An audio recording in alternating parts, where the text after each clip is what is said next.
The machinima which you are about to see is an account of the tragedy which befell a group of 5 youths. In particular, Sally Hardesty and her invalid brother Franklin. It is all the more tragic in that they were young. But had they lived very, very long lives, they could not have expected, nor would they have wished to see as much of the mad and macabre as they were to see that day. For them, an idyllic summer afternoon drive became a nightmare. The events of that day were to lead to the discovery of one of the most bizarre crimes in the annals of American history, the Texas Chainsaw Massacre.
It is believed that the indictment is only one of a series to be handed down as the result of a grand jury investigation.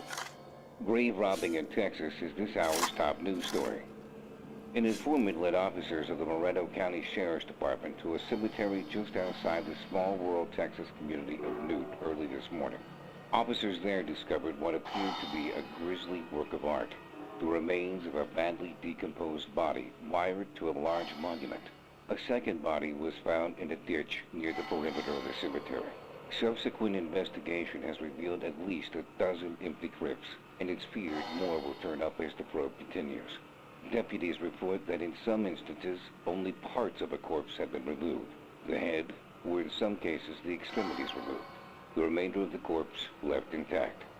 Evidence indicates the robberies have occurred over a period of time. Sheriff Jesus Maldonado refused to give details of the ghoulish case and said only that he did have strong evidence linking the crime to elements outside the state. Area residents have reportedly converged on the cemetery, fearing the remains of relatives have been removed. No suspects are in custody as the investigation of the scene continues. Oil storage units continue to burn out of control at the huge Texaco refinery near the Texas-Louisiana border. 3 storage units exploded into flames during the night, killing at least 3 workers and injuring a dozen more. Firefighting units in 3 Texas cities continue to battle the Holocaust in an effort to confine 40-foot flames. Smoke from the fire is visible to Houston residents some 60 miles to the south. Health officials in San Francisco reluctantly admit they may have a cholera epidemic on their hands. Some 40 cases of the highly infectious disease have been confirmed. Is responsible for the spread of the disease. Houston police are puzzled over an outbreak of violence apparently touched off by a suicide. A young man, reportedly angered by a local television blackout of a sports event, jumped from the 10th-story window of his apartment. A second man allegedly threatened to leap to his death from the same window, but was restrained by police.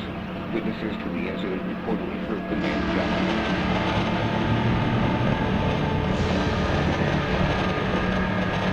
She offered no explanation for the attack. The recidivist treated for minor wounds at the hospital and released.